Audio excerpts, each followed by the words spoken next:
you right now, feeling of your energy. I can feel of your love and your support. It's one of the most amazing, humbling, and euphoric feelings in the entire world. But before I get started, I want to share this moment with my family. Can my family come up here for a minute?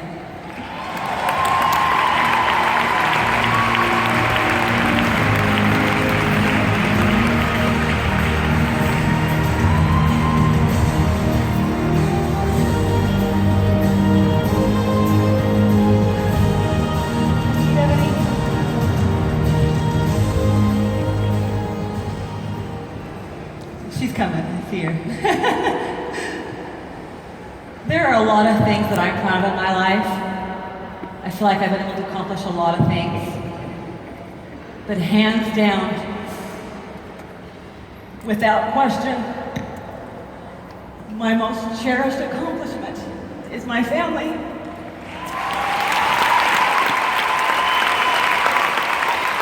My husband, my very supportive husband, my children, my role and calling as a wife and a mother is my most sacred role and my most proudest accomplishment. Many of you have heard my struggles with infertility and how much I cherish my family. Every day I'm trying to juggle and balance my role as a business owner, a wife, and a mother, and all of the responsibilities that all of us women do. I'm no different, and I get it. I understand. It's not easy.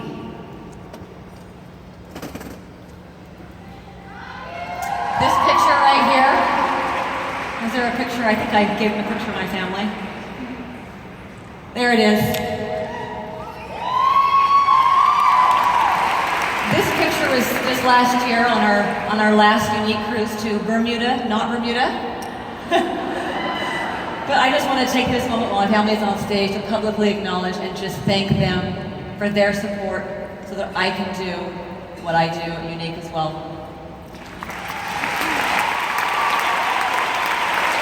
So this is my handsome, we call him Brown Derek.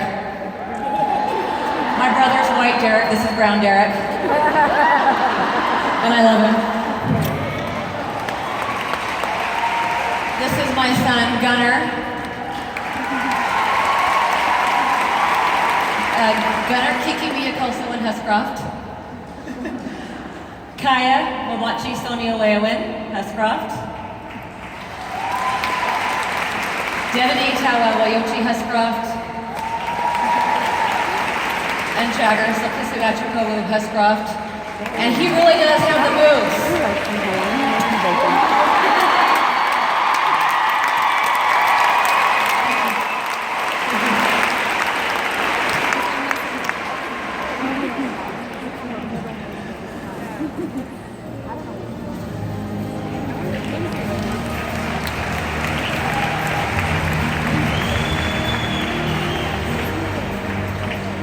As I was thinking about what I wanted to say tonight to you while I'm on the stage for the next 30 to 40 minutes, my inspiration actually came through my son Jagger.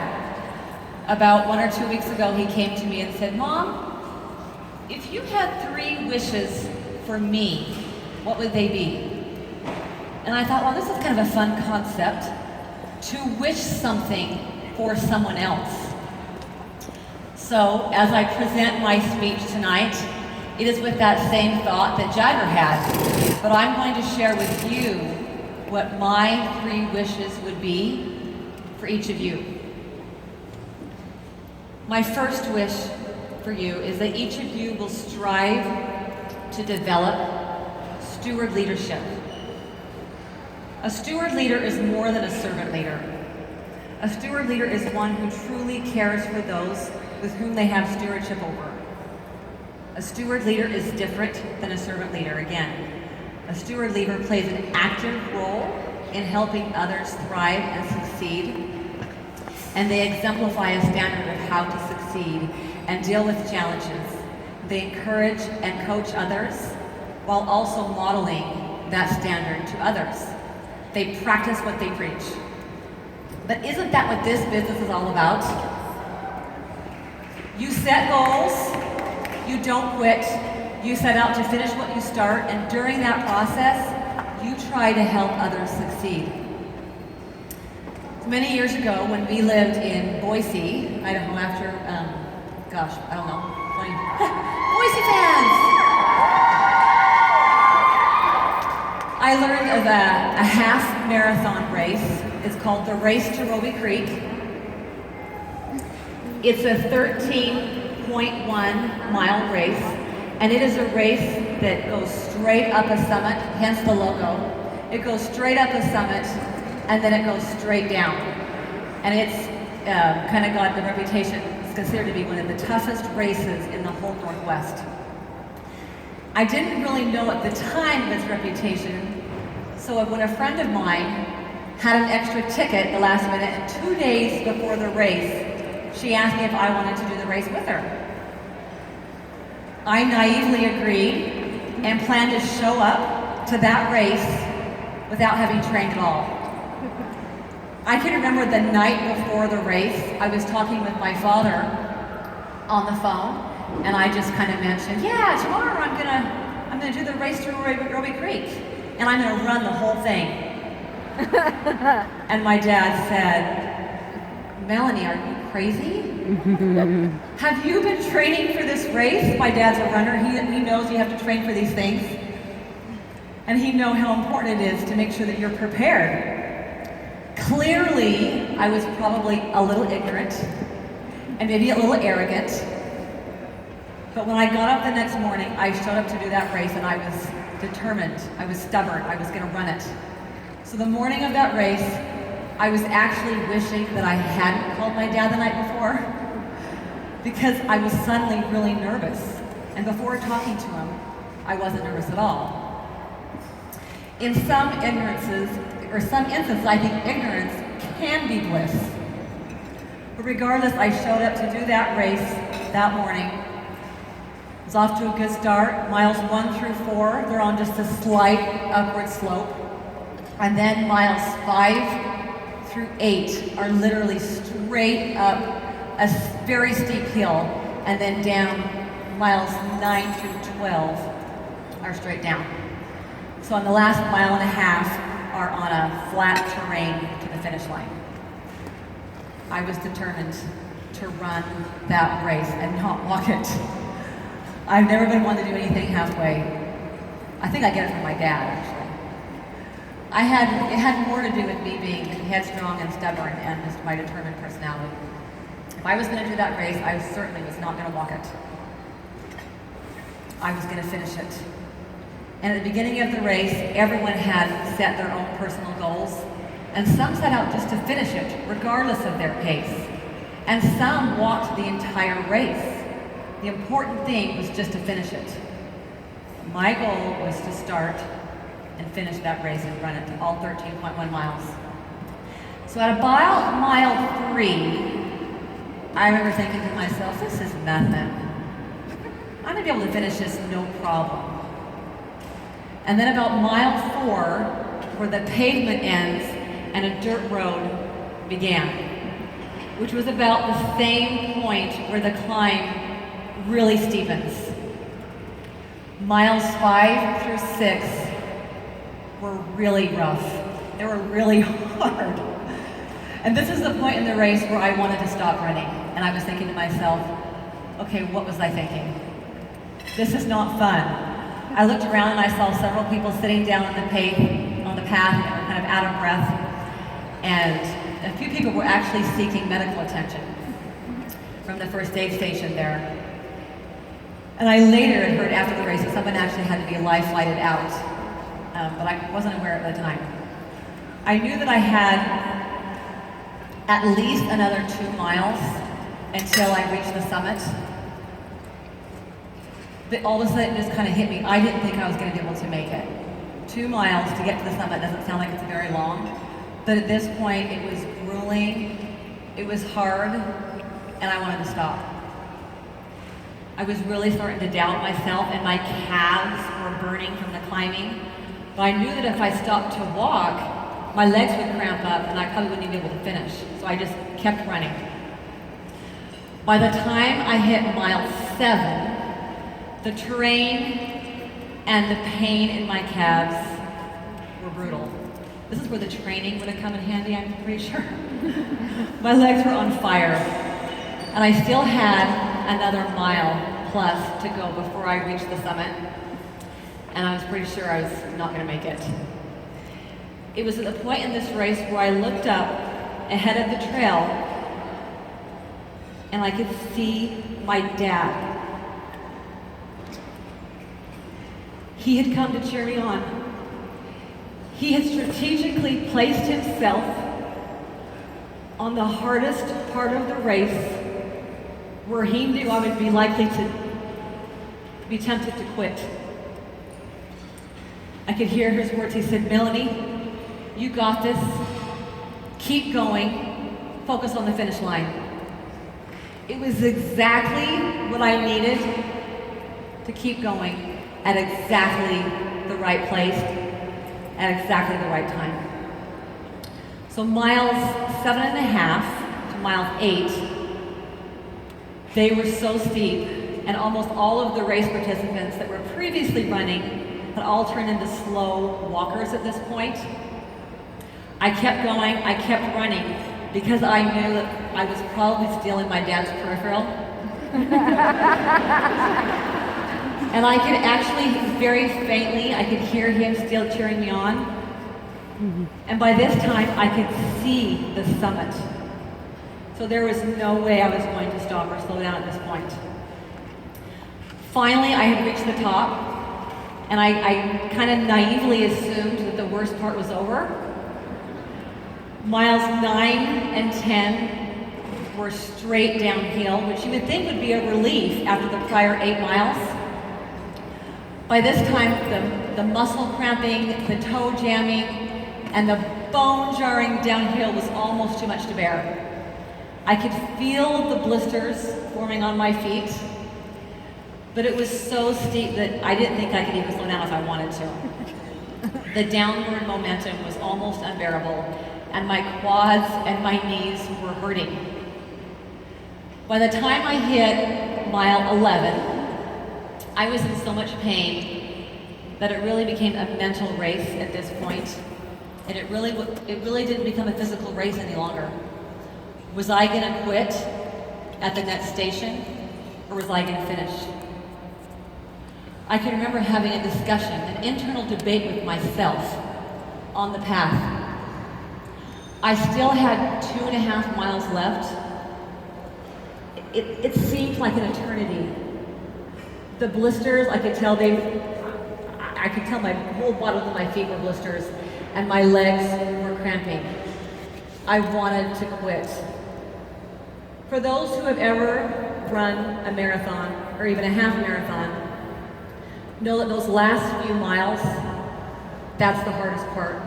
Physically, mentally, and emotionally. It really comes down to will and determination and training, if you've done that part of it. And all the supporters and everyone who comes to watch the race and cheer their loved ones on, they usually put themselves at the very end of the race, about a quarter mile to the end, so they can cheer them on. But there I was barely reaching mile 11. Which by this, you're thinking, it's mile 11, it's just another 2.5 miles. I was exhausted. I was hurting, and I was trying to stay mentally strong. And then there again was my dad. He had driven to the end of the race, and he walked 2.5 miles up the path to encourage me to finish that race. There he was about mile 10 or 11, and I will never forget his words to me. All he said was, "Melanie, you finished strong. Finish strong."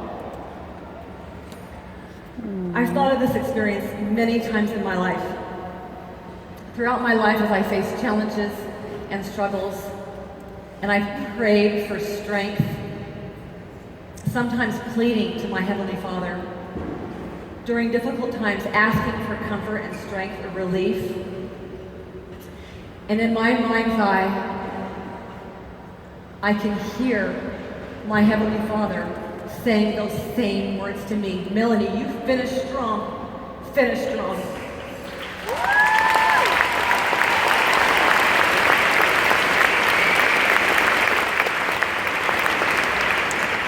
So as I stand here on this stage, I want to give you those same words of wisdom and encouragement to you. No matter what you start, finish strong, finish strong.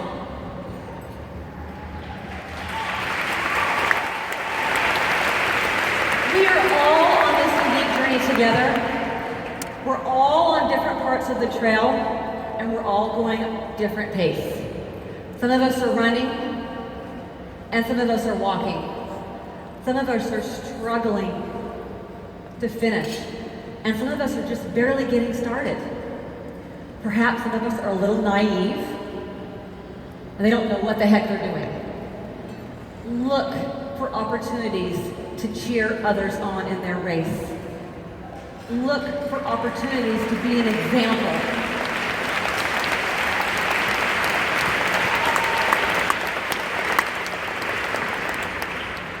You can't run someone else's race for them. Everyone has to run or walk their own race. But you can certainly cheer them along the way. Be just like my dad on the hard parts of the trail, encouraging others to finish strong. Finish strong. My dad knew that he couldn't run that last part of the race for me, but somehow me knowing that I wasn't alone and that he understood my challenges, it gave me strength and courage and determination beyond my own. Now, before I share with you what my second wish for you is, I want to make sure that everyone knows who my sister Sherilyn is. Does everyone know Sherilyn?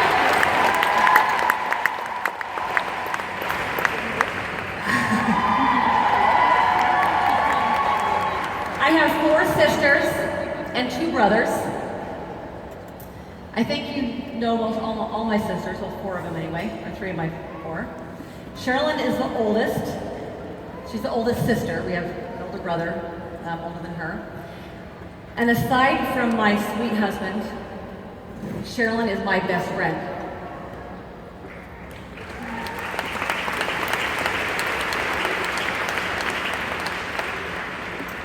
Okay, I just needed to preface all of that before I told you my second wish. Because my second wish for each of you is that you can find yourself a Sherilyn. Because everyone needs a Sherilyn in their life. A Sherilyn is extremely hard to find. They're 1 in a million. But I'm lucky enough to have one. So what is a Sherilyn exactly? A Sherilyn is someone who would literally do anything for you, even if it was illegal.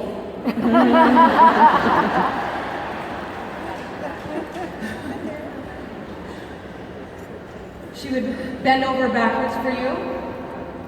She's someone that will never leave your corner or leave you to fight your battles alone. You know that song by Meatloaf that says, I would do anything for love, but I won't do that? I don't really know what that is in that song, but whatever that is, Sherilyn would do it for me.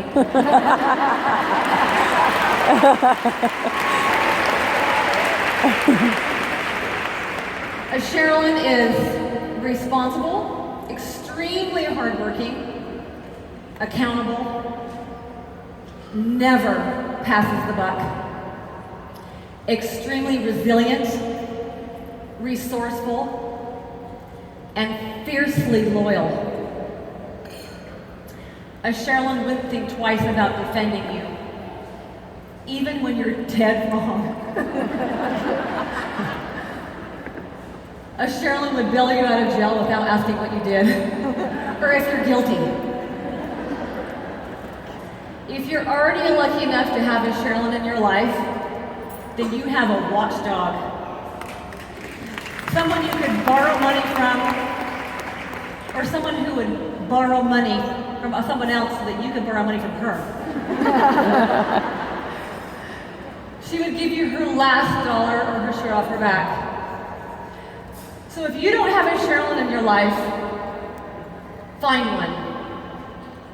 But you gotta find your own because this one's taken. She's mine. All 6 of Sherilyn's siblings, myself and Derek included, could relay multiple personal stories, probably hundreds, where she has been there for us, thick and thin, even at the expense of herself. Sherilyn has had my back more times than I can count.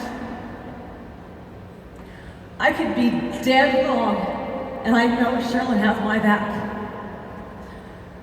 So when the time came, many, many years ago, when I lived in Texas,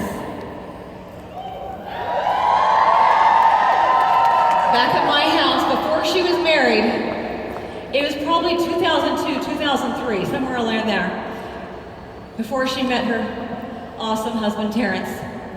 She was in the dating scene, and she was dating someone who she was really starting to fall for. They had dated a while, and I knew that she really cared for him.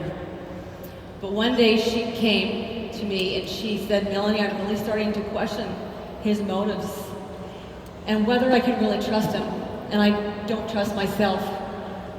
I need your help." She couldn't really pinpoint it, but she was upset. There were some warning signs that perhaps he wasn't being entirely honest with her, and she was starting to wonder if he was a married man.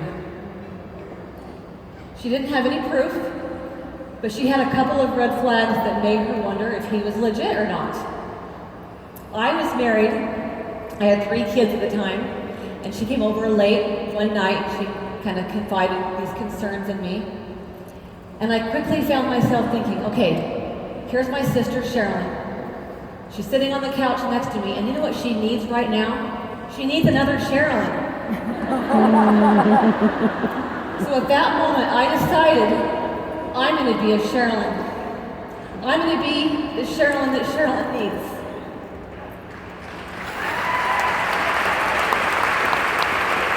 So what do? Well, I do what any Sherilyn would do in that situation. I leave the room, I go into my room, and I come out dressed like this.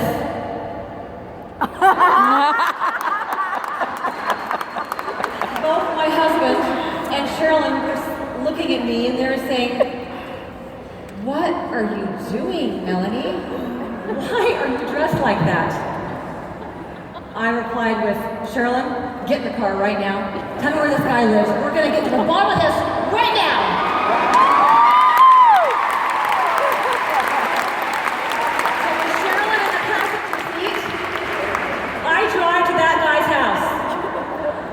About 3 blocks down, and I pull out my flashlight and my walkie-talkie. I keep one for Sherilyn, and I keep one for myself.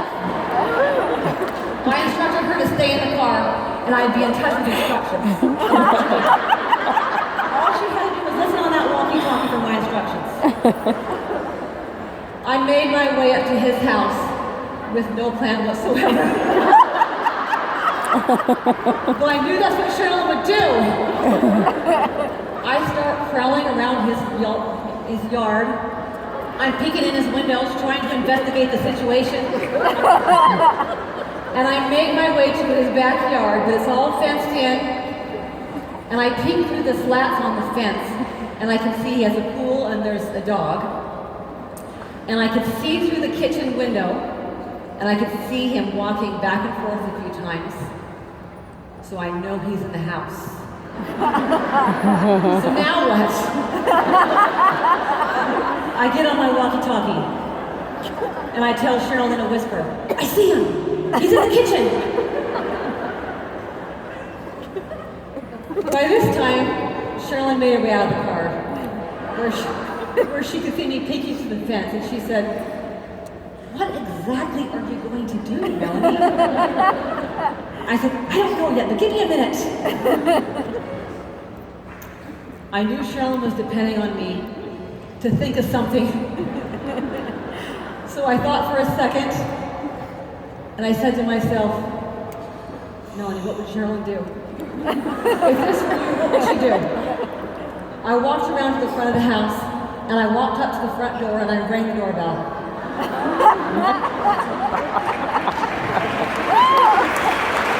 Sherilyn was watching me hiding in the bushes, wondering what in the world I'm going to do. He came to the door, and then I realized how ridiculous I must have looked, dressed all in black, with a hat on, my flashlight, and a walkie-talkie in my hand. I quickly thought of a little white lie, because that's what Sherilyn would do. It was the best I could come up with on the spot, like that. So I said, sir, I'm sorry, but I'm looking for my lost cat. He has escaped from my house, and I'm so upset. I've been looking for him all night. And he said, well, what color is the cat? What's his name? And I hadn't really thought this plan through. So I'm standing there. It's a gray cat, and his name is Smokey. He then said, no, I haven't seen your cat, I'm sorry. So I say, well, is there anyone else that lives here that you can ask? Please, sir, I'm desperate. His reply was, no, but my wife will be home tomorrow. I can ask that she be on the lookout for your cat. Bingo, I caught him.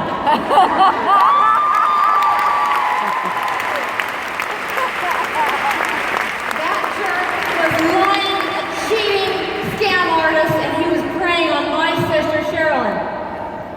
So what do I do then? I do what any Sherilyn would do in a situation like that. So for the first time, last time, and only time in my entire life, I used profanities, and I told him what I thought of him.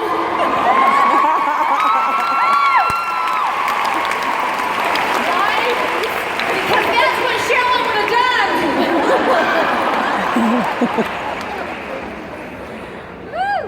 He didn't see Sherilyn that night.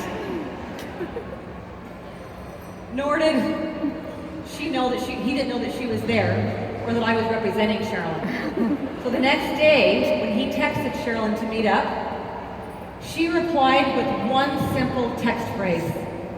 It said, I found my cat Smokey, pathetic, sorry excuse of a man.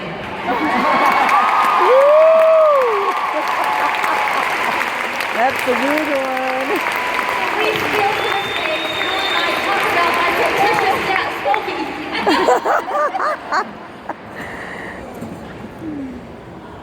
So what's the moral of the story?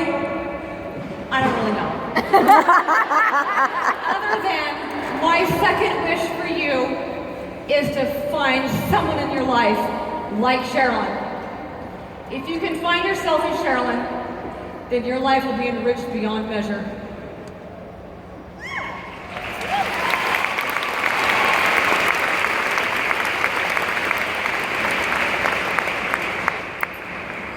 My third and final wish for you is that each of you will be a businesswoman with a service heart.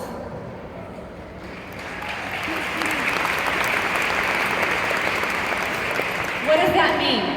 To be a businesswoman with a service heart. And what does that look like? Shalane, will you please stand up?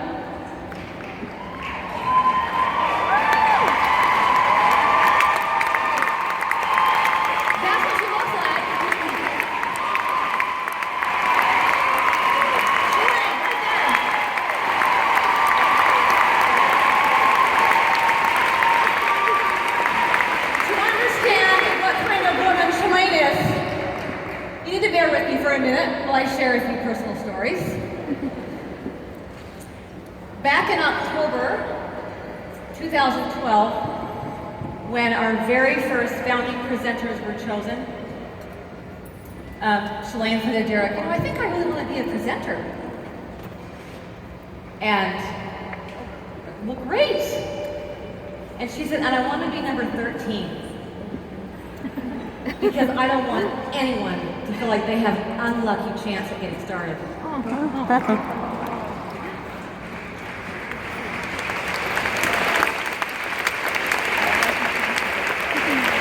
if you're ever playing, does anyone know the game Skip-Lo?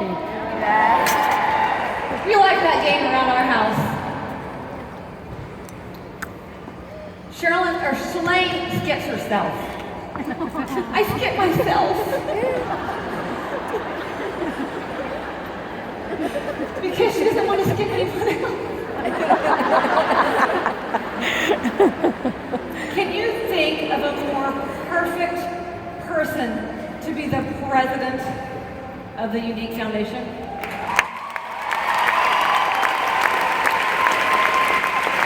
Let me tell you a little bit more about Shalane and her spending habits. Back in April, all the Maxfield girls, my sisters, my sister-in-laws, and my mom, we all went on a big shopping trip. And our sole purpose for the whole trip was to shop some more. So this is typical Shalane. We're in the store, we're trying on clothes, and she was in the dressing room, and she found a really nice, classy suit, and it looked amazing on her. She looked at the price tag, and she's like, $200? I can't spend $200 for a suit for myself. I said, Shalane, I'm pretty sure you can afford it, and you look amazing in it. You're getting it. I'm insisting you're getting it. I'm going to make you buy this. So she gave in to peer pressure, and she purchased the suit. But 45 minutes later, she had buyer's remorse and she took it back. She couldn't justify spending $200 on a suit. I had no problem spending a lot of money that trip on myself. So fast forward about a month or so, and this